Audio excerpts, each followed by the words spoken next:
So I just get all glowed up when we talk about this because it's a chance to have conversations, first of all, with dozens, hundreds of neighbors.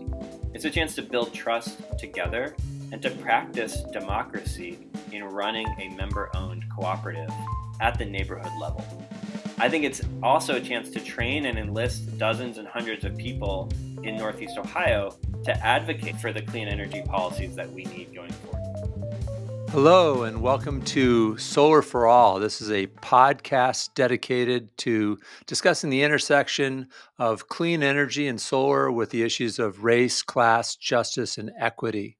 I'm your host, Jeff Greenfield, and all the show notes and other great resources can be found at our website, www.solarforall.show. So it's all one word, Solar for All, and then it's .show. Today, we have a great guest here. I'm really excited to have him on the show. Jonathan Welle is the executive director of Cleveland Owns. And Jonathan's reporting in from Cleveland, the north part of our fair state of Ohio. And he's been working on this project. I think I crossed paths with him about 3 years ago. So it's going to be great to get an update on the progress he's made and what he's learned along the way. Jonathan's got a background. He has a BA from the College of William and Mary, and then he has a master's in public policy from Harvard University. Like me, he was a Peace Corps volunteer. He served in the Dominican Republic as well as Peru. Probably learned a ton down in that part of his life. And he's served as part of the Obama campaign with Organizing for America. And he was with McKinsey, the big consulting group, as a consultant for 3 years or so, probably doing all sorts of complicated, high dollar, big corporate things, or who knows. But when I met him, he had gotten tired of that and wanted to take all he had learned and some of the skills he had developed over the years and move them in a different direction to do something at the intersection of solar, as well as at the intersection of cooperatives and equity and social justice. So it's pretty cool to have you on the show. Thanks for making time in your busy schedule, Jonathan. I'm glad to be here, Jeff. Thanks for having me. Yeah. So let's jump right in. What in the world is Cleveland Owns? Tell us a little bit about what you guys do. Yeah. Cleveland Owns is a nonprofit, and we incubate cooperative businesses. Most of those businesses are grassroots businesses, so groups of neighbors coming together, groups of workers coming together. And in both cases, they want to own something. They want to own a business that's going to generate some profit and make decisions together, have control over how those resources get spent. And we focus on ownership so some of those projects are related to solar, which we'll talk about, but we focus on ownership as the key element to equitable economic development. That's the reason we exist as an organization, and we do that because we saw that as a gap in the economic development landscape in Northeast Ohio, and unfortunately in too many other places as well. And we're trying to innovate. We're trying to find creative ways to address that and address really the power dynamics at the heart of the contradictions within capitalism by creating collective ownership opportunities. Cleveland Owns. You put it right there in the name. So yeah, that makes a lot of sense. Yeah, I saw on your website something that jumped out at me. It said, in racial capitalism, ownership matters. And that was the first time I've heard the term racial capitalism. And you just talked a little bit about some of the challenges of our capitalist system. You want to jump into that and tell me what your organization means when it talks about racial capitalism? Yeah, racial capitalism is the idea that race has been the primary axis upon which capitalism is defined in the United States. That the original sin of the United States is the enslavement of Africans, and that forever since, as capitalism and racism were birthed at the same moment, we've lived in a country that is both racist and capitalist, and so therefore we live in a racial capitalism as a system. And that's important if we're going to understand how we move forward. In capitalism, who decides how to allocate capital is the final arbiter of power. And we see that at all levels of how decisions get made in terms of which neighborhoods get investment at the local level, and all the way up to who becomes president, right? Where money really flows. So who gets to allocate that capital It's the final question, and for a very long time, that was clearly divided along racial lines, and that's still the case today. So we want to put that up front and understand that that's how we see the world, and that's how we're going to try to move. What that means for us as an organization is we focus our efforts on supporting the grassroots work of groups that have been historically excluded from access to capital and the benefits of ownership that that access brings. And to be clear, those benefits are both power and prosperity. So we see collective ownership as a way to bring power and prosperity to groups that have been historically excluded. And in Northeast Ohio, that explicitly means brown and black communities. That specifically means women, people of other marginalized identities, including gay, lesbian, transgender folks. And so our work reflects those priorities. And we typically choose to work on projects that are going to amplify the power, access to power and prosperity of people who with those identities and those histories.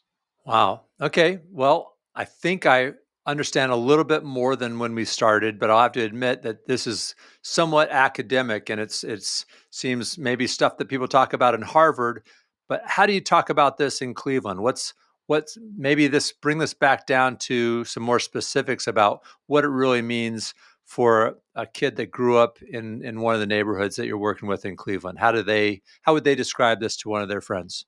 Yeah, I don't know how they describe it to one of their friends, but some of the ways we talk about it is like you deserve a seat at the table, right? Decisions that impact you shouldn't be made without you. Nothing about us without us. And so the way to get at the table, right, is to certainly build power among your neighbors, is to organize. So co-ops are a way of organizing, and that's what we do day in and day out. We also do this in really tangible ways. Anybody in Cleveland can tell you that things are happening in a way that they don't have a chance to have the adequate say that they would like, and that is especially accentuated in redline neighborhoods and majority black neighborhoods and low income neighborhoods. That's a easy pitch, right? You'd like some more power, basically. Come with us and let's talk about how to get that. That's the work we do. I think that business is another avenue where this is accessible for people. The idea of small businesses, the idea of startups, pretty common among just about every group of people in Northeast Ohio, as far as I can tell. And so it actually has a lot of resonance. Like, hey, we're going to come together with some neighbors and we're going to start a business. That's a pretty simple way to describe what we're doing and what's powerful about what we're doing. And so we've had no trouble kind of connecting that message with people all over Cleveland who recognize the need to see their opinions and their interests prioritized in places they haven't been. Well, that brings it a little bit down closer to home. I see that now. And who's going to be, coming out and saying we're against small business, we're against the entrepreneurial spirit here. No one's usually against it, but as you're alluding to, I guess we've got hundreds of years of history where it hasn't necessarily been an even playing field. That seems to be the focus there is to do the work to make it more of a possible path forwards for some folks that might have a good idea for a business or might want to build equity and build an ownership. Yeah, that's it. That's it. Like we want to be able to negotiate at the table on the same playing field as the big developers. And by we, I mean neighborhood residents, people who've lived in the neighborhood, who've created the community, the loving, caring places that we know to be our individual pockets of Cleveland. And unfortunately, in racial capitalism, when somebody shows up to that community with a big check, all of a sudden the city council members and people in power want to do whatever that person with a big check wants them to do. And we want to flip that script and say people who've lived here for a long time, we should be the ones calling the shots about how things happen. And so business is a powerful way to do that. So organizing private capital is one powerful way to do that. That can translate to political power. When that capital is owned democratically, so when me and my neighbor put in $50, now we're building a fund that we can control and start to do some things with. And if we get 1,000 neighbors, we have serious money, and we can then command the same respect and the same deference that today wealthy corporations and private developers demand. So we see, we're kind of playing those same games, and that's why I went to, some time in the private sector. You mentioned my history in the Peace Corps, and then at McKinsey as a consultant. I worked at McKinsey not because it felt like something that connected with my soul, but it was a place where I could learn how wealthy institutions maintain their wealth. And I know the tricks of the trade because I was inside that world for 3 years and learned some of the corners of what they do. And we're out here now working with residents all across the city to try to bring some of those practices, the ones that I think should deserve to live on, try to bring some of those practices to the grassroots level so they can accrue and really level the power of the playing field in a way that gets them a seat at the table. Yeah, I can only imagine some of the things going on with gentrification, with property development going on, and more folks want to live in an urban environment and live in the city. And these lots of building going on. Cincinnati's got the over the Rhine activity, and it sounds like that's also happening in pockets of Cleveland. Yet you've got folks that are, multi-generational families in neighborhoods that have ownership and have a big interest in maintaining their house and maintaining their family connection in those neighborhoods. Sounds like historically they've been squeezed out, or at least there's a big threat of that happening. Is that part of what you guys are into? Is some of the gentrification work, or is it less about that and more about business, entrepreneurial activity? Yeah, we see our work as a powerful tool to stop gentrification. The real nuance here is so many times when we talk about business development and community development, we're talking about individual acts of entrepreneurship or individual acts of ownership. So home ownership is an example of that, right? As an individual in the United States, you have a chance to buy your own home. And for many, that has been a way to generate family wealth. And that is still a powerful driver of family wealth. You lose something, though, when you approach that question only as an individual. You can only do what you can afford. Through a co-op, you can do what you and your neighbors can afford. So that could look like owning a grocery store down the street through a co-op, through a food co-op, which is an example of a project that we've been in the planning phases now for a specific neighborhood in Cleveland. It could look like owning solar panels. So you're aggregating money from you and your neighbors, and you're actually owning rooftop solar panels, which you're able to do through Ohio's cooperative statute. And that's another example of a project that we're working on. It could look like something similar, owning solar panels to go on the rooftop, or it could look like owning solar panels to go on a ground mount array, which is a version of community solar, which I'm sure we'll talk about. That's another project that we're working on. And that really amplifies what you're able to do. So it gets you out of the silo, the individualism of me as an entrepreneur. I am going to do this one thing, to ask the question, what can we do together? And the answer is we can do bigger and better things that are more effectively serve our community when we approach it with the we rather than the I. Well, I know firsthand the pains and sorrows and challenges of being a lonely entrepreneur. And I also know firsthand the strength and advantages of being part of a co-op. Third Sun Solar, our EPC installation company, is a member shareholder of the Amicus Solar Cooperative. And it is a powerful part of our movement. Um, so let's go ahead and talk a little bit about solar and how it overlaps with the work that you're doing. You mentioned kind of two different projects. Do you want to start with one or the other? Let's start with Cleveland Solar Co-op. You want me to describe how that works? Yeah, I'm curious. I'm excited to tell you about this. So this is a fun idea. Cleveland Solar Co-op is the idea that people are going to come together and essentially crowdfund and own collectively rooftop solar arrays. Those rooftop solar arrays will sit on the roof of a building. The host, the owner of that building, will be the host of that array, and they'll commit to buying the power at a rate that's a little bit less than what they would have paid if those arrays weren't there. Which is to say, they'll see small savings, but they paid zero down, and they didn't, have to put any upfront cash. They simply lease their roof, for $1 a year, and then see these modest savings on their electric bill.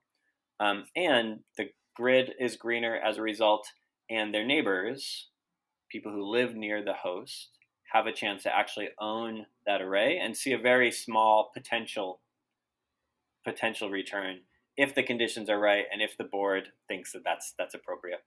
No one is getting rich. This is not a way to make money, but this is a way to own something in your community where you can see it, you can feel proud of it, you can clean the grid, you can save some money for a local institution. It's really a win-win-win. Now, we've borrowed this idea from a group called People Power Solar Co-op in Oakland, California. There are other groups that do this really well. That includes Cooperative Energy Futures up in Minnesota.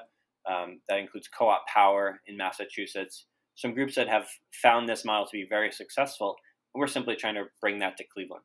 Awesome. We'll have the links to those organizations in the show notes. I've heard of the one in Minnesota, and so if I understand it correctly, there's a couple benefits that come out of this. Building equity is what we talked about. What about job creation or economic development or opportunities for the younger people in the neighborhood to learn a trade? Is that part of the model as well, or is that a next stage?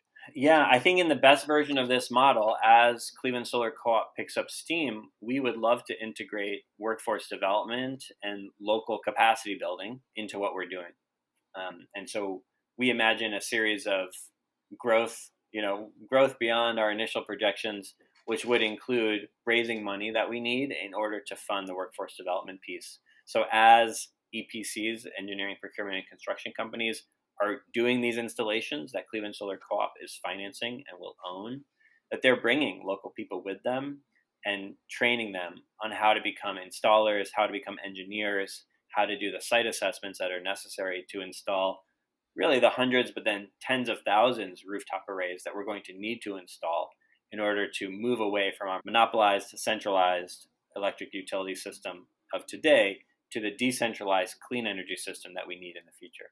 I've been talking to people on this show for quite a while about how many how many thousands of jobs are, do we need to fill in order to make this shift? And it's coming on quickly. So it's good that that's on your radar. So the concept is basically what we call in the industry a power purchase agreement, effectively, where an organization owns the power plant and sells the solar energy to the host. Um, and you all, with the different instead of a typical power purchase agreement where there's an investor or a bunch of investors, maybe out of state that are owning these power plants and selling the energy, the difference with your model is that it's owned by the community right there. It's a cooperatively owned structure.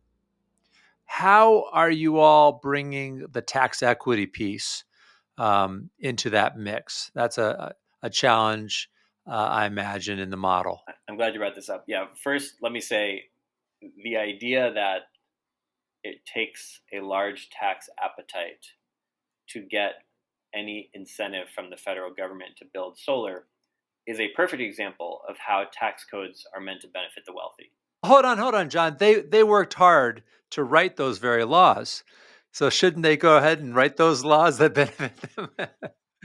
That's enjoying the fruits of their labor as lobbyists. Yeah, Yeah, yeah. exactly. And that is a legalized corruption in our tax code. And so I want to see nothing more than those incentives be converted from a tax incentive to a direct refund, which is part of the Build Back Better bill before a coal baron got in its way. And it still may survive in future iterations of legislation. Yeah, we'll just put another note in the show notes there. Jonathan mentioned direct pay, and that is a very important kind of wonky, nuance, fine print part of the legislation that we're all fighting for now. And we want not just direct pay for commercial projects such as this, but we're also part of a coalition that's advocating for direct pay for residential as well, which is very important because there's a lot of residential homeowners that would like to go solar, but they're not necessarily able to monetize a tax credit because they're on a smaller income. They've got plenty of children with deductions, or they're on a fixed income because they're retired for a variety of reasons. So the direct pay piece is important there. Sorry to take you off on a tangent. Thanks. Yeah, we have two options. One is to work with several local high net worth individuals who have a tax appetite and the appetite to go through the rigmarole of setting up a tax equity deal. And so we have a few people who are kind of on call for us when that's the case. There's another option, and this is the one I'm really excited about. So I want to spend a minute describing the People's Solar Energy Fund. This is a new effort spearheaded by the groups I mentioned earlier and some other national partners to package together a series of community-owned projects, including the one that we're talking about now, and the ones that are happening in Minnesota and Massachusetts and California and all over the country, package them up and bring them to a large institutional tax equity investor and do all of those deals all at once. That would be a lot easier. And I really hope that happens. So we are a founding member, proud to say, a founding member of the People's Solar Energy Fund, which is this national coalition of community-owned solar groups around the country that are trying to do exactly that. And it would make things a lot easier. I will say none of that is as appealing as doing the direct pay policy that you described. And it's not, I just want to be clarify, like direct pay is not complex. It's not arcane. It's actually the simplest version, which is if you buy solar panels, you'll get a cash rebate from the federal government. It's that simple. And that's how it should be. Unfortunately, today, the investment tax credit system is extremely convoluted. It excludes the vast majority of people who, first of all, need to be homeowners, second of all, need to have specific tax situations. And it really needs to change. It is holding us back not only from making the transition, but for making the transition in a way that's equitable. So we need to see that policy change. In the meantime, we have Plan B and Plan C if we don't get that policy changed. Wow, that's exciting to hear about the Plan B there. So a portfolio of deals is good for a variety of reasons. It makes it a bigger single transaction, so that's appealing to the tax equity partner. And then it also de-risks it through a portfolio effect in terms of having a whole bunch of different projects as part of a large portfolio. Pretty familiar tactic that lots of structures use. Well, best of luck. Sounds like you're pretty far along, and you have some hosts kind of figured out, and you're kind of what stage are you at in this project? Yeah, we're close to signing our first power purchase agreement. We haven't signed it yet. We've been in protracted negotiations with a host. The challenge is we're all essentially volunteers, right? So the capacity to get our first host is challenging. We have to write a lengthy legal document, which we've done, and we need to build out a bigger pipeline. And so we're raising money. We're fundraising now to hire an organizer who will do some of that work and help us expand our membership. We have 35 dues-paying member owners today, and our goal is to have 150 to fundraise our first project once we've identified and finalized a host. And I think that's the really exciting part. So I just get all glowed up when we talk about this because it's a chance to have conversations, first of all, with dozens, hundreds of neighbors. It's a chance to build trust together and to practice democracy in running a member-owned cooperative at the neighborhood level. I think it's also a chance to train and enlist dozens and hundreds of people in Northeast Ohio to advocate for the clean energy policies that we need going forward. So not only will they become member owners, not only will we build new solar, not only will we green the grid and bring the community together, but along the way we're educating. We're talking to people about why we need new and better policies that expand and accelerate how solar happens in Ohio. And I think that's actually the most powerful and exciting ramification of what we're doing here, which is, again, hundreds of folks, if all goes well, we have multiple projects who are amped up about this and queued in because they're literally invested in a clean energy future. And once that investment happens, once those relationships form, I think we're going to be able to unleash the tremendous power of our community to push through monopoly utility, stranglehold on policymaking in Ohio, and see the changes that we really need to see. That's exciting stuff. There's a couple of ways I could go here. I'm curious about the other projects. So let's go ahead and talk to us about the solar garden or how would you describe it? Off-site solar? Yeah, we have two projects. So we just talked about Cleveland Solar Co-op. The second one is the BC Community Solar Garden in Hough. So this is a project that we are consultants on. So we're supporting the BC. So I'd love to describe that one. So the BC is a neighborhood group in Hough, which is a historically Black neighborhood on Cleveland's Near East Side.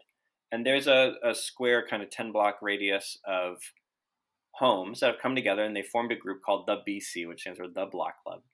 And the BC is a neighborhood block club that's very active. They have a very big set of ambitious goals. And one of those is to build clean energy that is owned by the neighborhood. So when I found out that they were doing this, I was thrilled.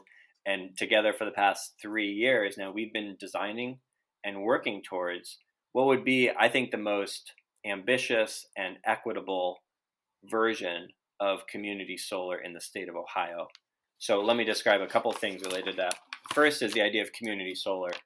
Community solar is the idea that there's a large solar array off-site that is connected directly to the grid, not to homes, but that the credits, the savings that that solar generates, is attributed to the bills of, in our case, 100 up to 500 homes who see a small discount on their monthly bill. The second question is who owns that array? So that's how kind of the financing mechanism works. But who owns that array? They're going to see some profit as people who subscribe to that array actually pay bills every month for the kilowatt hours that get consumed and then attributed to their bill. And we want to see the community own that array.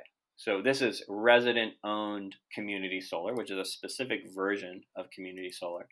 And we've been working towards that for a number of years, and it's taken a while because it's innovative. No one has done this, to the best of our knowledge. No one has done exactly this model in Cleveland, in the state of Ohio. So it requires a couple of policy changes and figuring some things out. And we are in the middle of navigating the politics and the technical specifications of that right now. But we've made a lot of progress. We have a site selected. We're working on site control. We think, the permission we need to receive site control. We're working on a large off-taker, which will be a backstop, which will help the project become more financeable. And then the fun part starts. We then need to recruit people to subscribe to the array. And we have a powerful media story to tell, which is Black homeowners in Cleveland are building a legacy for their grandkids.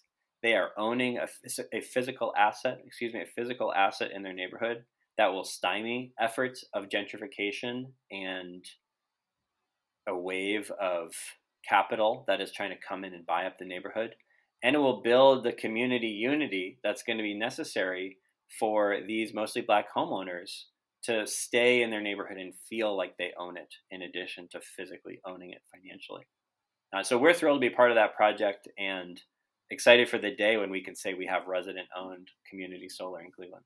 Yeah, I think that's the project there where we first met. I was talking to you about that. I believe I spoke with a member of the BC who was, it's hard to imagine somebody more excited about a project than you, but she was really excited about this project and proud of her neighborhood and committed to the longevity of her neighborhood. She wanted her kids and grandkids and great grandkids to have a chance to own a home the way she has, and she saw this as a part of that, as well as caring about clean energy, as well as some of the other attributes and job creation as well.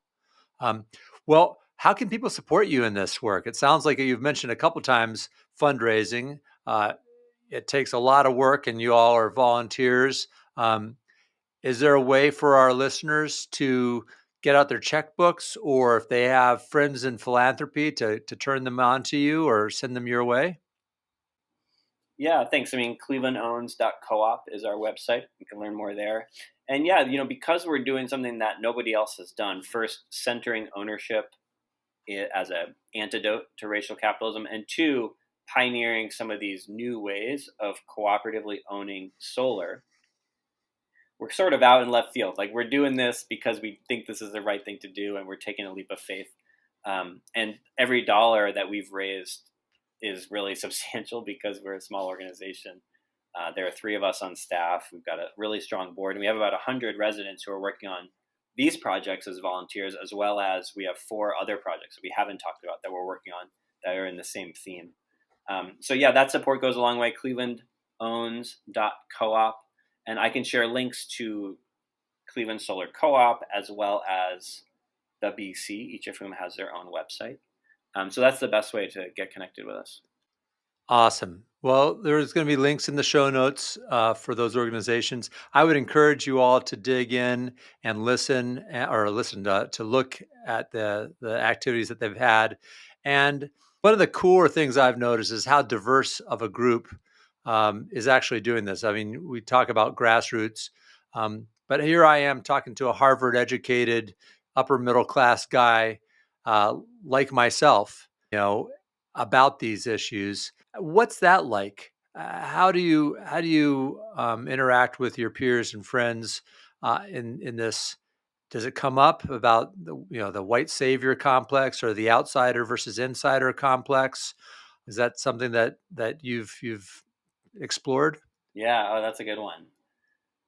Yeah, it does, and I mean, I appreciate you naming that because it's something that's part of who I am, and it's something that's part of all the work that I do. Right, we're all bringing our own histories and journeys to the work of trying to build a movement for collective liberation, and we each are going to approach that work differently and have a different role based on who we are and where we come from. And yeah, so you correctly pinned me as a white guy from an upper middle class family. I call it managerial class family. I grew up in the eastern suburbs of the city of Cleveland in a town called Mayfield, where my parents still live. And at home, I learned a clear ethos of caring for others. My dad's a pastor, my mom's a counselor, so caring for spiritual and mental health was a part of how they saw their calling and something that I absorbed pretty clearly as a child. That was pretty much devoid of an analysis of capitalism or of an analysis of systemic racism beyond the interpersonal racism, which I learned was bad. And so that's been my own journey, right? To understand how that identity that I bring to this shapes this work. And it comes up all the time. Many of the groups that I've talked about today and that I work with are mostly Black. And there is a deep sense of skepticism when, a fast talking white guy shows up talking about big ideas of ownership. And that's a skepticism that's well earned.